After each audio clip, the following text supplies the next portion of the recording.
আসসালামু আলাইকুম রহমতুল্লাহ। কেমন আছো তোমরা? আশা করি তোমরা সবাই ভালো আছো, সুস্থ আছো। এইচএসসি 2026 এক্সাম কালকে থেকে শুরু হবে, জুলাই 2 তারিখ থেকে। তো আজকে তোমাদের আমি কিছু শর্ট টেকনিক বা পরীক্ষা কেমন অ্যান্সারিং করবা সেটার কিছু জিনিস তোমাদের আমি শিখিয়ে দিচ্ছি আর কি। আশা করি তোমাদের নেক্সট এক্সামে এটা অবশ্যই কাজে দিবে। আচ্ছা, তোমরা যারা ভিডিওটা দেখতেছো তারা একটু চেষ্টা করবে সময় নিয়ে দেখা। আমি শর্টেই বানাবো, খুব বেশি লং করবো না, কারণ তোমাদের হাতে এখন সময় নেই এই পুরো ফুল ভিডিও দেখার জন্য। তো তোমরা ভিডিওটা সেভ করে রেখো বা শেয়ার করে রেখো যেন পরবর্তীতে দেখতে পারো। আচ্ছা, এখন আমি তোমাদের ফাইনাল যে পেপারটা পাও বা যেটাতে তোমাদের লিখতে হয় সেই পেপারটা লাইক দেন অর্ধেক অংশ উপরে কিছু লিখতে হয়, লেখার পরে নিচে থেকে আমাদের অ্যান্সারিং করতে হয়। যেমন লেখা থাকে এখান থেকে লিখো, পরীক্ষা প্রশ্নের মধ্যেই পাবা এখান থেকে লিখো শব্দটা পাবা। আচ্ছা, ধরো কথায় 1 নম্বর প্রশ্ন আমার কমন পড়ে গেছে, তো আমরা 1 নম্বর প্রশ্ন আমরা লিখবো। আচ্ছা, এখন আমরা স্কেলিং করব কিভাবে, যে বোর্ড কর্তৃক বা একটা টিচার একটা পেজে কিভাবে জাস্টিফাই করে বা খুব মানে প্রায়োরিটি দেয়। তো মনে রাখবা অনেকে আছে যে এরকম স্টাইলের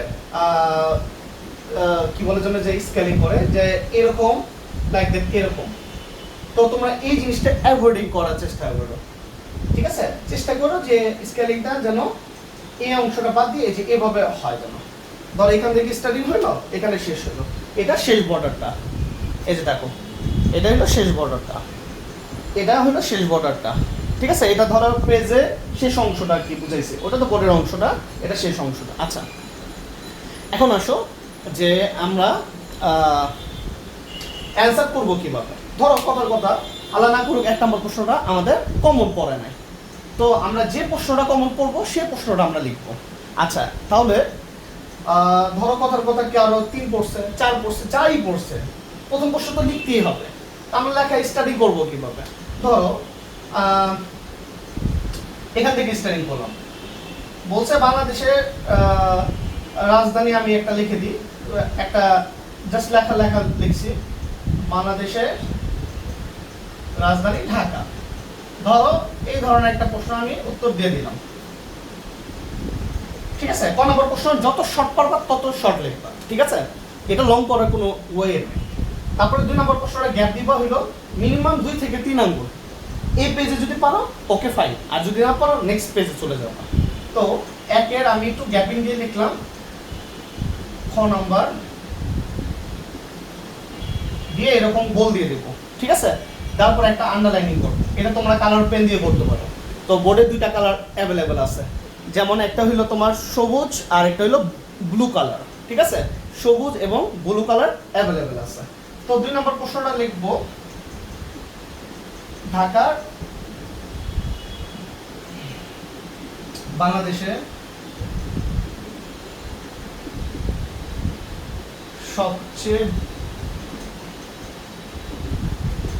জনপ্রিয় শহর, ঠিক আছে? খ নম্বর প্রশ্নের মধ্যে মনে রাখবা 2টা পার্ট লিখতে হয়, একটা পার্ট এই একটা, আরেকটা পার্ট নিচে থেকে লিখবা, মানে একটা গ্যাপ দিয়ে লিখবা, ঠিক আছে? যেমন আমি মাস থেকে স্টাডি করছি, যেটা একটা প্যারা বোঝানো যায়, আমরা যে এইরকম ফুল স্টপ, হ্যাশ বা এরকম চিহ্ন ইউজ করব না, আমরা একটা গ্যাপ দিয়ে টিচারকে বোঝাবো যে আমরা পয়েন্ট আকারে লিখছি। যেমন ক নম্বর প্রশ্নের জন্য একটা পয়েন্ট, খ এর জন্য 2টা পয়েন্ট, গ এর জন্য 3টা পয়েন্ট, ঘ এর জন্য 4টা পয়েন্ট। আমি সবই লিখে দিচ্ছি তোমাদের যাতে তোমরা অ্যানসারিং করতে সুবিধা হয়। আচ্ছা, 2 নম্বরটার মধ্যে বললাম ঢাকার মধ্যে মধ্যে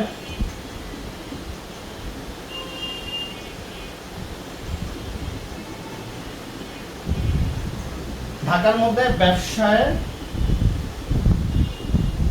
প্রধান প্রতিষ্ঠানগুলা থাকে, যা থেকে সরকার রাজস্ব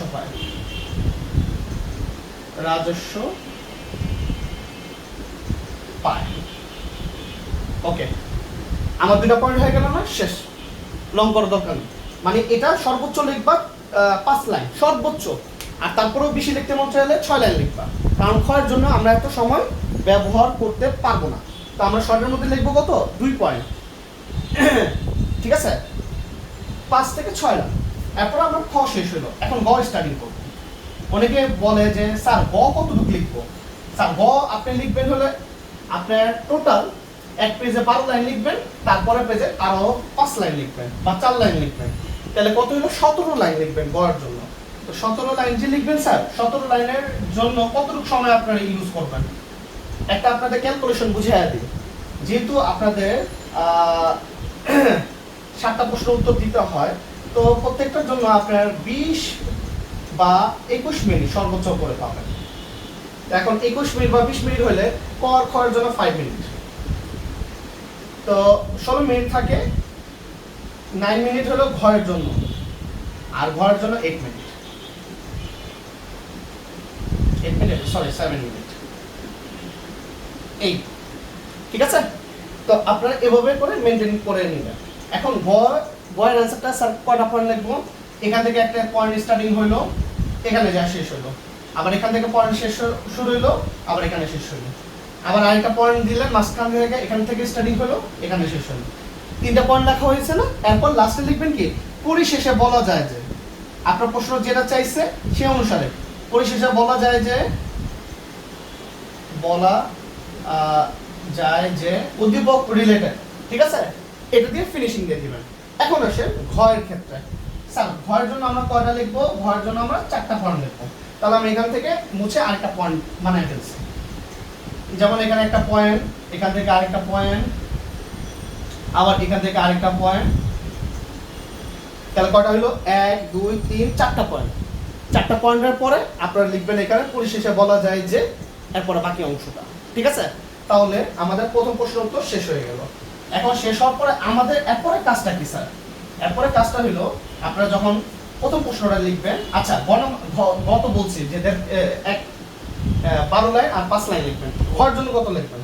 ঘরের জন্য চেষ্টা করবেন 2 পেজ, মানে 12 + 12 24 লাইন লিখবেন, আর বেশি না।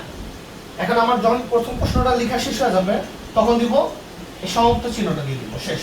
আর প্রত্যেক পেজের শেষে আমরা এই জিনিসটা লিখবো, পি টি ও। এটা এখন বাচ্চারা ভুলে যায়, এই জিনিসটা লিখে না। এই জিনিসটা একটা সৌন্দর্য খাতা, এটা না লিখলেও চলবে, কোনো সমস্যা নেই। পিটিও কি, প্লিজ টার্ন ওভার, মানে টিচারকে বলছো যে পরের পেজে আমি লিখছি, ঠিক আছে, লাইক দ্যাট, এরকম। আচ্ছা, আমি আমার নিজের পরিচয় দিলাম না। আমার নাম মোহাম্মদ হামিম নাজমি। আমি আমার মাস্টার্স কমপ্লিট করা আছে অ্যাকাউন্টিং ডিপার্টমেন্ট নিয়ে। অ্যাকাউন্টিং ডিপার্টমেন্টে হয়ে আমি মাস্টার্স কমপ্লিট করেছি। আচ্ছা, বাংলা সাধারণত আমি পড়াই না, আমি পড়াই কমার্সের সাবজেক্টগুলো, কিন্তু আমি তোমাদের বাংলার ইনস্ট্রাকশন দিয়ে দিচ্ছি, যাতে করে তোমাদের এইচএসসি এক্সামটা যেন নষ্ট না হয়। সর্বোচ্চ চেষ্টা করো ফুল অ্যান্সারিং করা। তুমি তোমার যতটুকু আয়ত্ত আছে, কারোরটা মানে দেখে বা মানে চুরি করে না, তুমি যতটুকু ভালো পারো যতটুকু পারবা অ্যান্সারিং করার চেষ্টা করবা, যা পারো, মানে যা শিখছো, যা ট্রাই করছো সেটার পারপাসে। আশা করি সবাই ভালোভাবে উত্তর দিবা, 100 ভাবে অ্যান্সারিং করার চেষ্টা করবা। নেক্সট আমি বাংলা দ্বিতীয় পত্র নিয়ে কিছু আলোচনা করবো তোমাদের। আশা করি আমার ভিডিওটা সম্পূর্ণ দেখার চেষ্টা করবো, ঠিক আছে। ভালো থেকো, সুস্থ থেকো।